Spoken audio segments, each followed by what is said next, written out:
Hola a todos, un gusto saludarlos. Bienvenidos a High Performers, un podcast de H Sports que tienen sus plataformas de audio, Spotify, Apple Podcast, Facebook, YouTube y en Tigo Sports para El Salvador. Ahora tenemos nuestro episodio de Big Data. Dos invitados de lujo que quiero presentarles.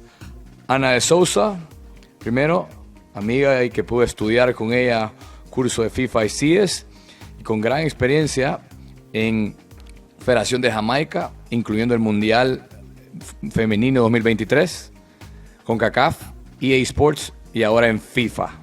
Ana, bienvenida. Muchas gracias, Diego. Placer. Y tengo a Tony Floro, quien está trabajando en DribLab en España y quien también tiene amplia experiencia, entrenador UEFA Pro, asistente para la selección de Canadá de 2013 al 2016, entrenador principal de la selección preolímpica de Canadá para los Panamericanos 2015, experto en Big Data, con máster en Big Data y además diploma de director deportivo de la Federación de España. Tony, bienvenido. Hola, muy buenas tardes, un placer. Muy bienvenidos a los dos, ambos fuera de El Salvador, pero con experiencia amplia en la región, que eso es importante, ¿no? Ahora, Big Data, cómo esto ya es una realidad en la élite y que poco a poco en nuestra región, CONCACAF, Centroamérica, el Caribe, se va haciendo una práctica, se está utilizando cada vez más, ¿no? Pero todavía hay mucho que aprender y educarnos en el tema, y ese es el propósito de este episodio. Aprender de ustedes, escuchar de sus experiencias y cómo el Big Data cada vez más se está ocupando tanto a nivel de clubes, selecciones juveniles, masculinas y femeninas. Ana, empiezo contigo. Tu experiencia en Big Data ha ido desde la parte ahora de FIFA como, digamos, proveedor de información, de data, hasta poder utilizarlo en un mundial, ¿no? Contanos un poco de tu experiencia de Big Data desde estos dos ángulos. Sí, no, es interesante, ¿verdad? Porque muy poca gente tiene la oportunidad de ser beneficiario de la data que ahora trabajas, ¿verdad? Entonces, para nosotros en Jamaica tuvimos el lujo de también no solo contar con el apoyo de FIFA, pero también con un proveedor de datos que nos facilitó data del nivel de ligas, ¿verdad? Entonces, yo siempre pienso que el uso de la data, ¿verdad? Tiene que ver con el contexto, con todo, ¿verdad? Puede ser contexto deportivo, como front office también, pero en nuestro caso, que es high performance, ¿verdad? La Big Data es aplicarlo a los fundamentos o la metodología futbolística, ¿verdad? Entonces, para nosotros nos enfocábamos mucho en recolectar como equipo fases de juego, tipos de presiones y eso, y FIFA también lo hace, ¿verdad? Entonces, para mí en el Mundial no tuve que taguear casi nada prácticamente, y como bien sabemos que en este lado del mundo no contamos con el lujo de tener 5 o 6 personas que te hagan los partidos, solo son uno y hasta a veces ninguna persona, ¿verdad? Entonces para mí fue una gran ayuda ese tema, y también utilizar diferentes métricas y diferentes análisis que ya va más allá a como machine learning o métricas que nos inventamos nosotros en acorde a nuestra identidad y todo eso, que nos ayudó bastante, ¿verdad? Entonces también puedes ver tendencias de los equipos, qué es lo que hacen con data de eventos, ¿verdad? Y también data de ubicación, ¿verdad? Y data de ubicación es más que todo tracking, que es como GPS, los coordenatos de dentro de la cancha, etcétera. Y también podemos ver todo ese tema, ¿verdad? En cuanto a FIFA, ¿verdad? Yo tengo el lujo de trabajar con el mejor jefe del mundo, digamos, y siempre me gusta decirlo así porque él es muy mente abierta y ¿Quién es tu muy, jefe, Ana? digamos, Sebastian Wojcik. Bien. Entonces él sí piensa realmente en la parte innovativa. Entonces junto a Johannes Hulsmola que son dos alemanes que son unos cracks, lo que es innovación, no solo en Big Data, pero también en lo que es VAR, ¿verdad? Tecnología, en cámaras, y tienen todo el FIFA Quality Program para tratar de implementar y mantener el estándar, ¿verdad? Globalmente. Qué bueno, qué Y bueno. con eso, sí, sí quería mencionar que todo empieza con video, ¿verdad? Y los ojos. Entonces uno como coach, uno como entrenador, recolecta data, si es mentalmente o con una computadora. Al final es viendo el juego y entendiendo el juego. Ya vamos a ir entrando un poco de detalle de cómo conviven esas dos visiones, ¿no? Esas herramientas. Tony, de tu lado, como un proveedor, ¿no? Para clubes, para federaciones, para ligas, para scouts, contanos un poco de la experiencia y de cómo se vive el Big Data en DribLab. Bueno, a ver, DribLab es una compañía, digamos, un poquito familiar a día de hoy, porque, bueno, los fundadores son unos chicos jóvenes de Madrid, bastante intelectuales, estudiaron en Estados Unidos y ellos tuvieron la idea de transformar los datos brutos a través de la inteligencia artificial para ayudar a los clubes en su toma de decisiones a la hora de renovar jugadores, de posibles transferencias y empezaron a tener mucho éxito y ya hemos ido creciendo un poco más y hemos creado un software. Aparte de la consultoría, tenemos un software, tenemos también datos físicos.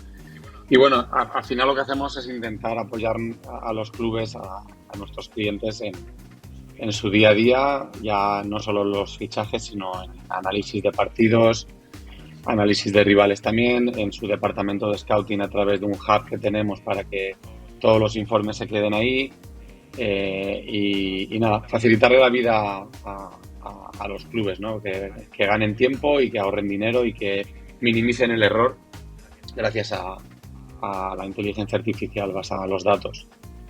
Perfecto, perfecto. Vamos con preguntas relativamente básicas para entender cómo funciona y qué roles tiene los analistas de datos y qué se hace con estos datos. Vamos a ver, Ana, para ti, en la estructura o en un organigrama de una federación, o en tu experiencia en Jamaica, ¿a dónde entraba tu puesto? ¿Convivís con el cuerpo técnico, con jugadoras, con directivos? ¿A dónde entra el puesto de analista? Sí, claro, y eso es una buena pregunta. Dependiendo del tamaño de la organización, ¿verdad? Te puedo poner dos ejemplos, Jamaica y también Estados Unidos, que es un gran referente en esta región. Por ejemplo, en Jamaica no contamos con el tremendo staff que como cuenta Estados Unidos, pero normalmente mi jefe era el analista de rendimiento, ¿verdad? Entonces de ahí el analista de rendimiento, que usualmente también es un asistente técnico, le reporta directamente al entrenador principal o el director técnico, ¿verdad? En Estados Unidos sí cuentan con el lujo de que tienen director de analítica, ¿verdad? De Data Analytics, y de ahí eso le reporta más a productos, pero también tienen como una línea hacia también el director deportivo, ¿verdad? Porque ellos manejan un poco más el tema de scouting. Estados Unidos es un país muy grande. También tienen dotted line a también los analistas de rendimiento, ¿verdad? En cuanto a tendencias, insights y todo ese tema. Entonces, realmente el rol de un director analítico tiene líneas directa o indirecta, diferentes personas de técnico, ¿verdad? Entonces es importante porque no todos tienen las mismas necesidades. Entonces sí es bueno que sea un poco autónomo, pero también que sea inclusivo dentro del equipo. Perfecto. Entonces, contame un poco esto en el día a día. Me voy a poner en Australia, Nueva Zelanda, ¿no? Ya están ahí, sí. Los primeros días, no sé, el campamento, cuántos días previo al debut. Entonces, contame tu día a día y tu rol para el primer partido, ¿no? A donde tenías que estudiar a tu primer rival. ¿Cómo se hacía? previo a los entrenos, post-entrenos, sesiones en las noches? ¿Las dirigías tú con los jugadores? ¿O cómo se vivía esa parte? Sí, claro. Bueno, nosotros empezamos más que todo con el tema de scouting, ¿verdad? El tema del rival, ¿verdad? Y basado en eso se construye el plan o lo que vamos a hacer en ese cierto partido. Te voy a poner el partido contra Brasil como ejemplo, ¿verdad? El tema de scouting empezó desde hace 5 o 6 meses, ¿verdad? Yo me dediqué a investigar bien las jugadoras como individual, pero también como colectivo. Fui en vivo a ver a la finalísima en Inglaterra, entonces ahí uno ve con el ojo bien cómo juegan, ¿verdad? Pero también hay cosas que no puedo ver. Entonces ya cuando tenía toda esa información del ojo, entré, yo soy data científica, entonces sí tengo el know-how, ¿verdad? Para entrar a un esquema y buscar pases, buscar ciertos momentos del juego para ver exactamente, armar el cronograma de pase, el cronograma de la secuencia de la jugada, para ver exactamente qué es lo que estamos haciendo, y ya pudimos identificar diferentes factores, ¿verdad? O debilidades de Brasil, ¿verdad? El Brasil es un equipo que son bastante creativos, ¿verdad? Pero en cuanto a organización de secuencia de pases, siempre vas a un lado, y es el lado izquierdo, ¿verdad? Y nosotros utilizamos mucho el expected goal, pero en contexto de secuencia de pases. Entonces, ¿qué es lo que hacíamos? Era que si el expected goal de una jugada a otra, si sumaba más de, digamos, 2.7, algo así, o 0.05 puntos más de arriba, lo que hacíamos era filtrar la secuencia. Entonces ahí veíamos visualmente, ¿verdad? Cuáles son las entradas del equipo que fueron más eficientes y que crearon más chances de gol, ¿verdad? Entonces ahí es cuando nos dimos cuenta que Tamires, y uno lo puede ver también con el ojo, pero la data me confirmó que Tamires, ¿verdad?, es una jugadora bastante involucrada, y la única manera de empatar era básicamente no dejar a Tamires moverse en ningún momento, ¿verdad? Entonces, ¿qué es lo que decimos? Cada vez había un KPI que pusimos, que es cada vez que Tamires tenga el balón hay que quitárselo inmediatamente, porque no puede tener el balón más de un segundo. Entonces así fue el game plan. Entonces obviamente hay otras cosas también que es importante, como balón parado, etcétera, pero por lo general eso lo pudimos ver a través de data. Panamá también, ellos cambiaron el lado izquierdo, entonces tenían una jugadora que jugaba más invertido, y eso lo pudimos ver con un passing network, y nada, así es como utilizamos data día a día. Para dar un poco de contexto, probablemente hay gente que no sabe, ¿no? Es primera vez que Jamaica va a un mundial femenino y tuvo un rendimiento histórico, ¿no?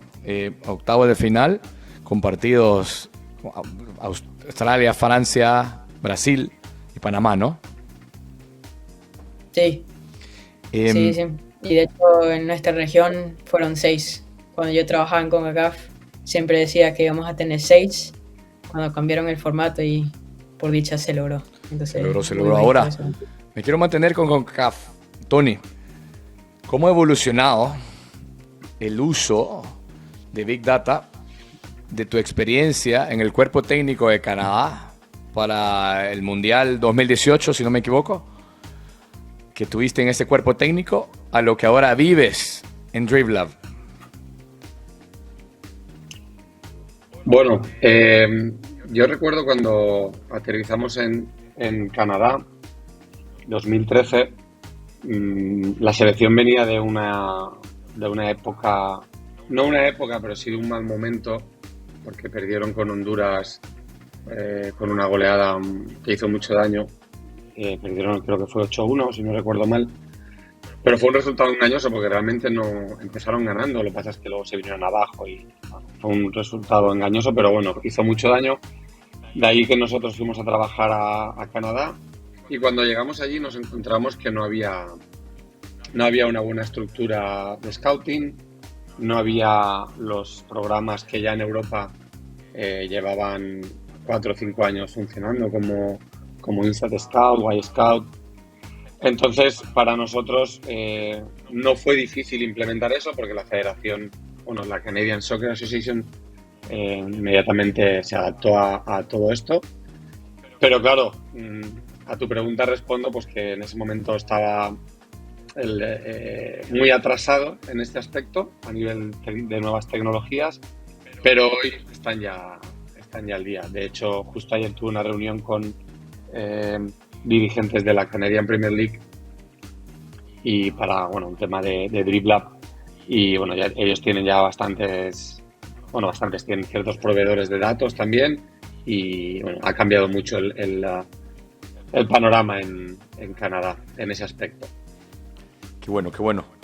Ahora pusimos nuestro granito de arena en ese momento. Qué bien. Ahora, Ana y Tony, vamos en orden ahora, vamos a cambiar a Tony.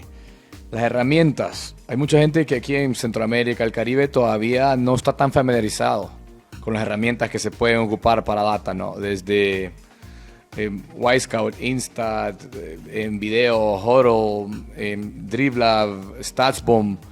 ¿Cuáles son las que están viendo más utilizadas en tu caso, ¿no? En el mundo? Tú estás trabajando con Asia, con África, con CAF, con Europa. ¿Cuáles son las más utilizadas que estás viendo en el mercado? A ver, como bien ha dicho Ana, depende mucho de la capacidad del cuerpo técnico o de la capacidad del club o de la capacidad de la federación. Yo creo que a día de hoy no hay ninguna federación que no tenga la capacidad de hacerlo. Puede ser que algún club no tenga una inversión económica o una estabilidad económica y solo tenga ciertos programas, pero una federación, yo he trabajado y FIFA apoya mucho a las federaciones para que usen ciertas partidas económicas en este aspecto. Entonces, desde aquí mi mensaje a todas las federaciones, tanto de CONCACAF como del resto del mundo, es que hoy en día el que no lo tiene es porque no quiere. Prefieren gastarlo en otra cosa. Las federaciones sí tienen ese dinero, ¿no? Yo creo que desde una overview de los productos que hay que diferenciar de los productos necesarios, como puede ser evidentemente el factor vídeo, ¿no? De Y-Scout.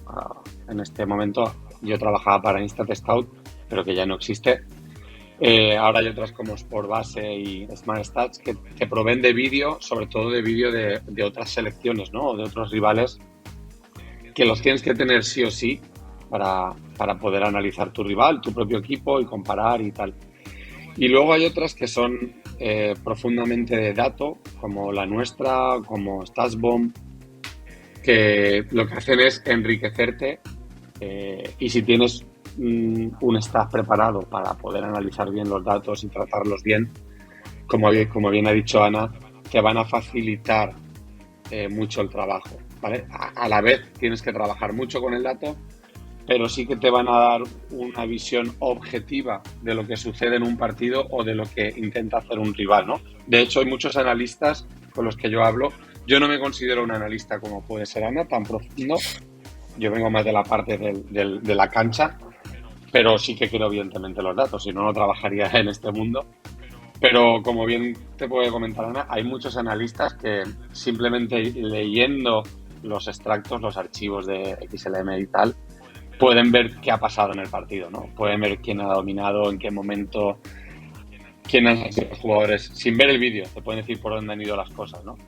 Es un poco como ver Matrix. Boom y yo son ya tan expertos que no les hace falta ver el vídeo para tal. Pero yo soy de los que defiende todavía el ojo humano. Porque muchas veces puedes tener la impresión de que ese jugador ha jugado bien, aunque el dato no lo diga, ¿no? Hay mucho off the ball que sigue estando ahí, ¿no? Es decir, haríamos mal en decir, no, ya tenemos los datos, no hace falta que el scout vaya a campo, ¿no? Hay que ir a campo igualmente. Pienso que el dato es una cosa objetiva que es un apoyo necesario hoy para ser mejor que tus rivales en el mercado y en el campo, pero evidentemente sigue siendo necesario el ojo humano para tener esa percepción subjetiva, ¿no? de lo que puede pasar también. Es un muy excelente punto. Ahora, para Ana, antes les cuento una anécdota, ¿no? Un directivo aquí en El Salvador. Cuando empezamos a hablar de data y lo importante de poder utilizar estas herramientas, me decía, ¿para qué necesitas eso? ¿Y qué me van a enseñar esas cosas a mí? ¿O vos qué me vas a enseñar de fútbol? Si yo he ido a 4 mundiales.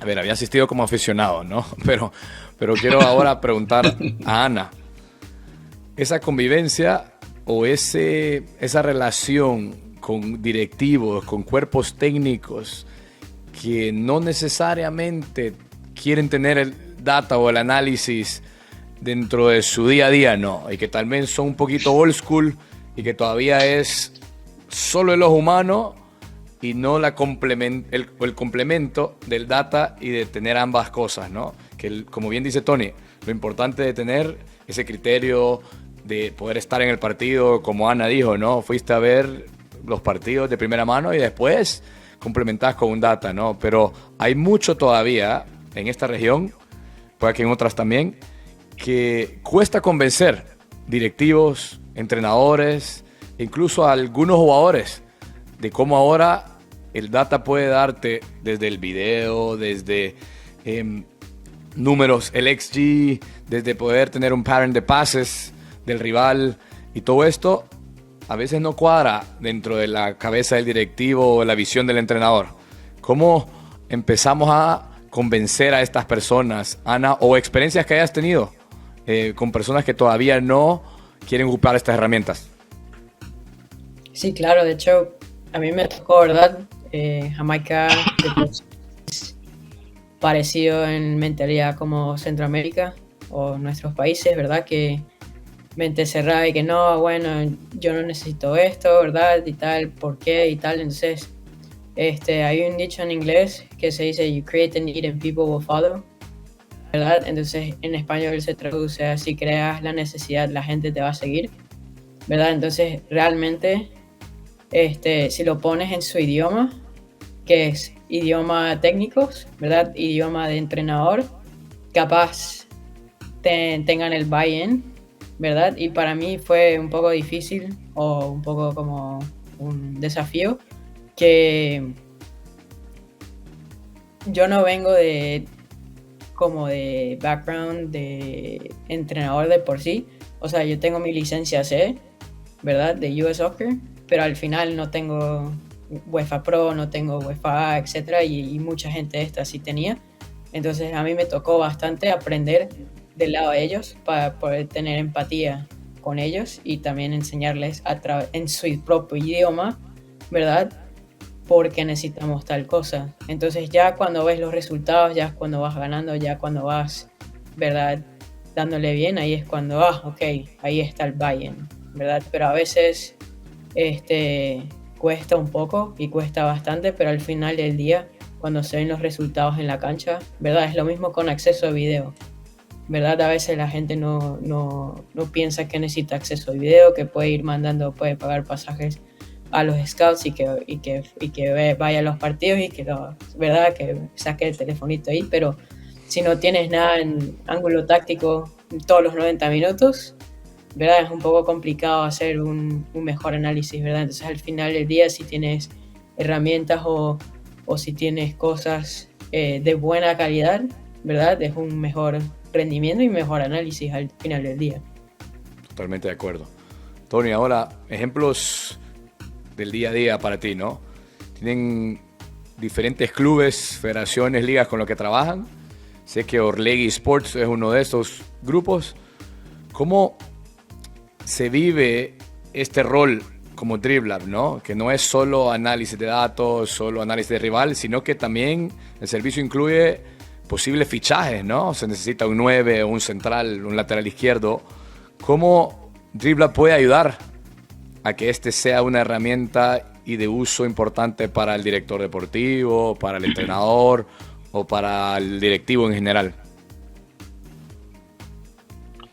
Pues bueno, como te comenté antes, esa fue la esencia de Dribbler, ¿no? Hacer de consultoría externa para las direcciones deportivas.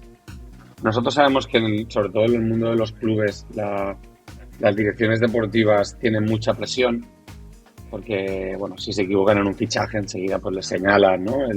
Este jugador no vale, no has acertado, tal. Entonces de ahí empezamos a intentar ayudar a clubes en España y en México y bueno, realmente las conversaciones suelen ser, mira, este jugador se me va a marchar, tengo una oferta que no puedo rechazar, búscame uno similar. Entonces, a través de la inteligencia artificial, buscamos uno similar. Tenemos unos rankings internacionales, porque evidentemente a lo mejor un jugador que destaca en la liga salvadoreña es muy bueno en El Salvador, pero habría que ver cómo se desarrolla en España. Entonces, a través de nuestros algoritmos, calculamos si ese podría tener cierto nivel para poder venir acá. O simplemente les creamos alertas, ellos buscan un perfil así, con una altura, con una experiencia, con unos parámetros técnicos o de eventos X, y nosotros le detectamos jugadores similares en cualquier lado del mundo para que ellos lo puedan firmar. Una vez eso, nosotros les mandamos un informe. La otra manera es, ellos tienen una lista de 10 jugadores que sus propios scouts, o de 5 o X jugadores que sus propios scouts ya han filtrado, y nos piden que les hagamos una estimación de cuál encajaría mejor en función del estilo de juego del club o del entrenador que tienen o tal.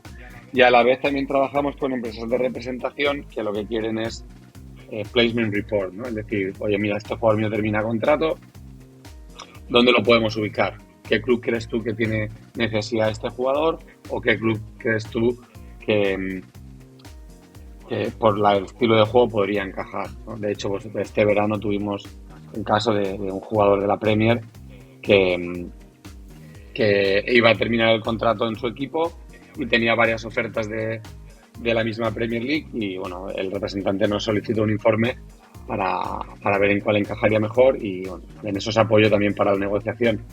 No sé si recuerdan el caso de Kevin De Bruyne, que fue uno de los más sonados porque bueno, usó el Big Data para su renovación con el Manchester City. No fue el primero, pero fue el más conocido, ¿no? Entonces nosotros damos ese apoyo también. Muchos representantes nos contactan para demostrar que su jugador a lo mejor está underrated en el club, y tenemos que demostrar con los datos que es uno de los jugadores más importantes del club para mejorar el contrato a la alza. Entonces, tenemos varios tipos de clientes diferentes, simplemente ayudamos en eso, en crearles ciertos informes donde puedan encontrar lo que buscan. También somos bastante honestos y les decimos, oye, aquí sí, aquí no, no te queremos engañar. Qué bien, eso son cosas importantes para nuestra región entender, ¿no? Estaba pensando el ángulo de Ana, de cómo su trabajo en Jamaica impactó directamente al resultado, a la preparación de un partido contra Brasil, contra Colombia, contra Francia y así. Y cómo Tony en el rol de Dribbler provee diferentes verticales, ¿no? De no solo un análisis de un jugador, de un rival, sino de data para poder analizar posibles fichajes y que la inversión tenga un mejor retorno para el club, ¿no? Y que cada vez hay menos cosas al azar. Ana, si no me equivoco, ayer me llegó un correo del FIFA Training Center, ¿no? Con un post-análisis del Mundial Femenino. Seguramente tuviste un rol ahí en todo lo que se hizo, y desde la parte de Jamaica que estuviste, o como ahora como FIFA. Pero las tendencias que más se puedan ver, no solo fáciles de identificar al ojo, sino que un poco más de data, ¿no? Cómo se construye ahora más en el primer tercio, cómo el balón parado cada vez se practica y se le pone más enfoque. ¿Cuáles son las principales tendencias que nos puedes contar que viste en el Mundial Femenino? Sí, bueno, de hecho yo trabajo más en la parte tecnológica, ¿verdad? Yo trabajo en Football Technology Innovation, o innovación y tecnología de fútbol, ¿verdad? Entonces nosotros lo que hacemos es básicamente compartir y básicamente controlar, ¿verdad?, la distribución de datos, etcétera, y también el uso, pero también ayudar a las asociaciones, ¿verdad?, cómo empezar con este ecosistema. En la parte de análisis, ¿verdad?, hay las observaciones y eso, se vio que el número porcentaje de goles ha declinado como 9% desde 2015, cosas así. Por ejemplo, y eso significa, ¿verdad?, que el gap entre Estados Unidos y Alemania y todos los equipos élites se ha achicado, ¿verdad? Y eso es bueno. Entonces también puedes ver los goles en la fase de grupo también declinado, el número de clean sheets en inglés sería. Sí, meta cero. También, sí, meta cero. Ha inclinado también y los goles han declinado, ¿verdad? Entonces uno puede ver cómo se ha nivelado más que todo en ese aspecto, ¿verdad?, de competencia, ¿verdad? Entonces veo, Ana, FIFA, que incrementaron los goles de córner. No, hablaba del balón parado.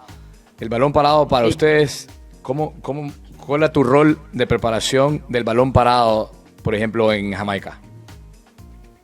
Sí, bueno, o sea, estadísticamente, si uno lo piensa, ¿verdad?, un gol es más probable si lo mandas al segundo poste, ¿verdad? Porque casi todas las veces, si tienes una jugadora muy, muy alta, como digamos que mide 1,70 m y más, ¿verdad?, la probabilidad de que esa jugadora, como por ejemplo Alison Swaby, que nos marcó el gol contra Panamá, fue parecido así, con un balón a segundo poste y ella lo metió. Entonces, en cuanto a data, así es como utilizamos la data en balón parado. Y en el aspecto de FIFA, también el departamento de Insights, que ellos sí son bajo Arsene Wenger y todos ellos sí se dedican día a día con los entrenadores, más que todo educándolos, etcétera, y tratar de crear sesiones y eso en base a los hallazgos de los mundiales, hallazgos de eso. Hay muchas conversaciones que se dio durante la conferencia. Yo lamentablemente no pude ir porque estaba trabajando con AFC, también con CAF, y tenemos diferentes proyectos con confederaciones. Y pues nada, de nuestra perspectiva, siempre feliz de aportar y apoyar a las asociaciones y también educarlos, ¿verdad? Porque este tema de innovación, como es el nombre, es uno innovativo y siempre va a estar progresando y evolucionando, ¿verdad? La innovación nunca se acaba, porque si no, se acaba el mundo. De acuerdo. Todo. Tony, para ti, hay que... Un apunte de lo que ha dicho, Dale, adelante, de lo que ha dicho por Ana. favor. Que, bueno, de ahí lo que te comenté, que la parte también subjetiva, ¿no? Y el porqué de las cosas, que a mí me gusta tanto lo subjetivo como el objetivo. Ha dado un dato muy interesante, y es que la mayoría de las acciones a balón parado, de las que terminan en gol o en remate, vienen al segundo palo. Entonces, es muy importante entender el porqué. Es decir, eso no es una casualidad. Entonces, ahí entra la parte subjetiva. Y es porque el defensa, si el balón está en un lateral, está mirando allí, la parte de atrás no la puede ver. Entonces, tú eres un defensor, estás viendo un córner y el segundo palo no lo puedes ver. Tienes que elegir entre mirar el balón y ver el atacante. Entonces, siempre harás mucho más daño si la jugada va al segundo palo. Es decir, estadísticamente hay más probabilidad de éxito si el balón va al segundo palo. Tanto el defensor como el portero tienen que estar mirando el balón, no pueden estar sin mirar el balón. Tienen que mirar a un lado, entonces el otro no lo pueden ver. Entonces, por ahí la parte subjetiva es muy importante de entender. Porque yo trabajo también en una academia de entrenadores aquí y la gente está muy focalizada con el dato, pero yo les comento que ¿de qué te va a servir ser un analista o ser un experto en datos si no entiendes el juego? Es muy importante entender el juego. Sí, tiene que ser un equilibrio importante. Pero definitivamente que hay una evolución grande, ¿no? De 90s, principios de los 2000, el tiempo que se le dedicaba al balón parado, tanto ofensivo como defensivo, a lo que se hace ahora, ¿no?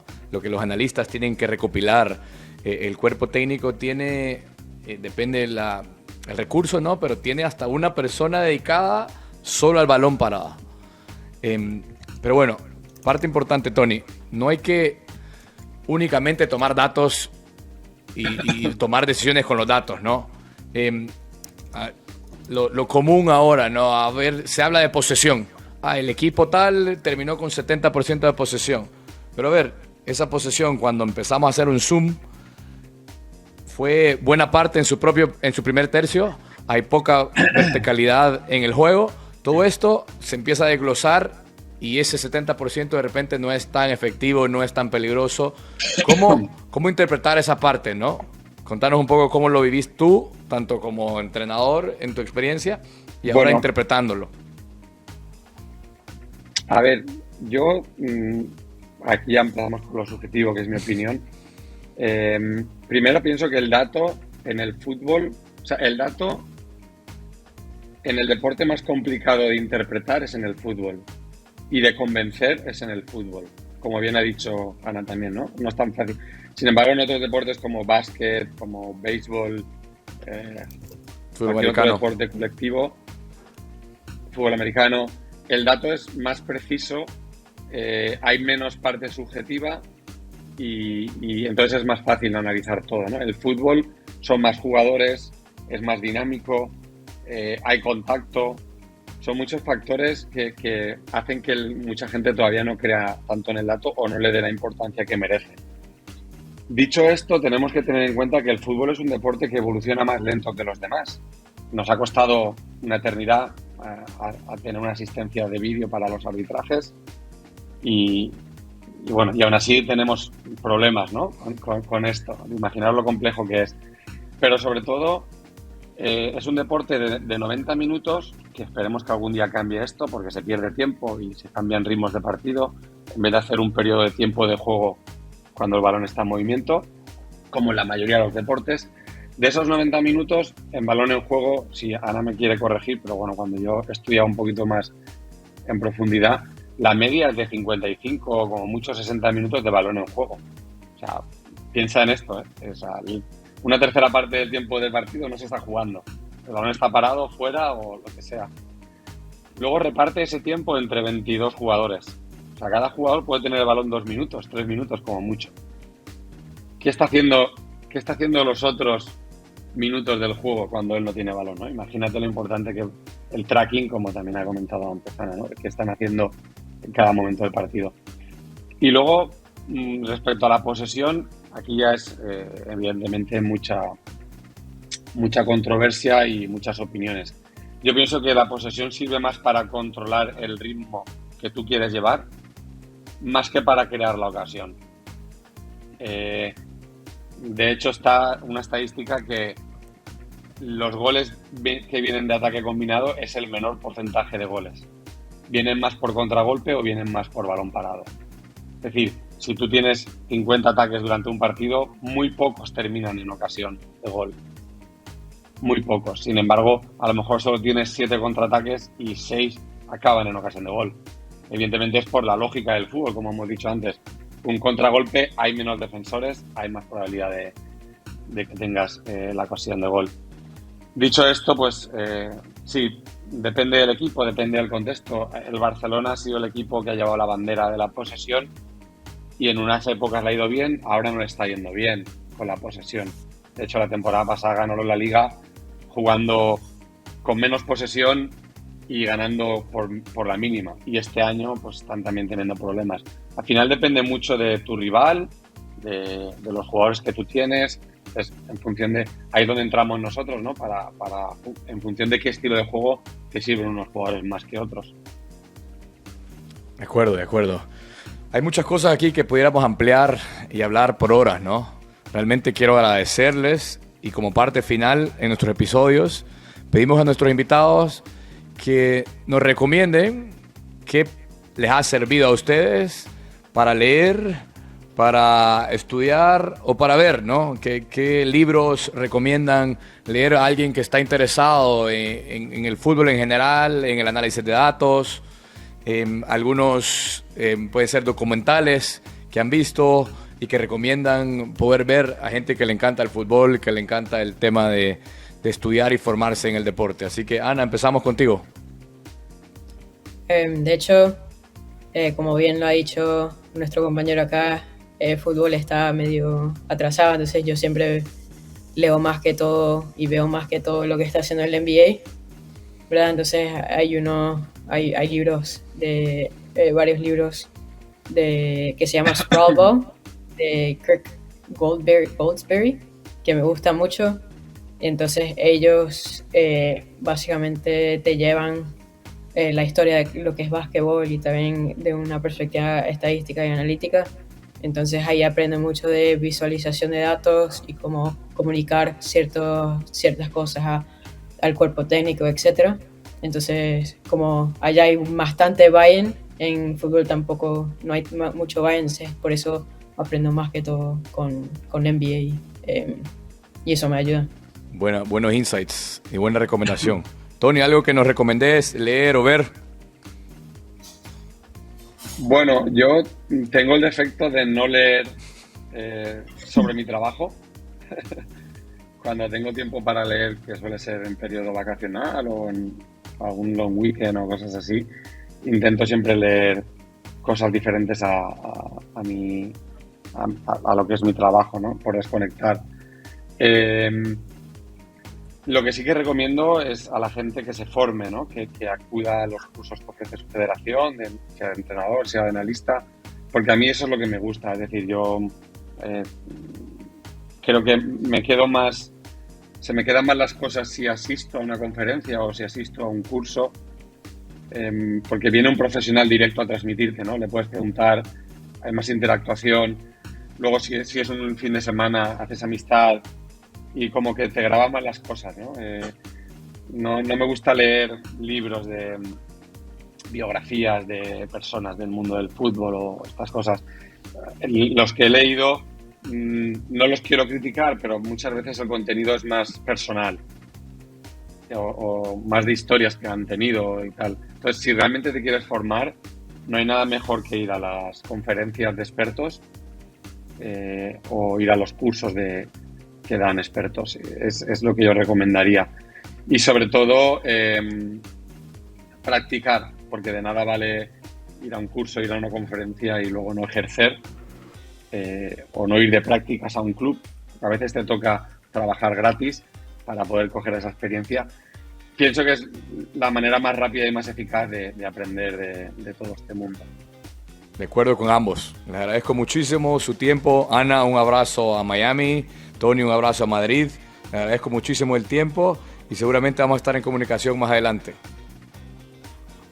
Muchas gracias y feliz día a todos. Ha sido un placer, mucho gusto y espero que podamos repetir algún día.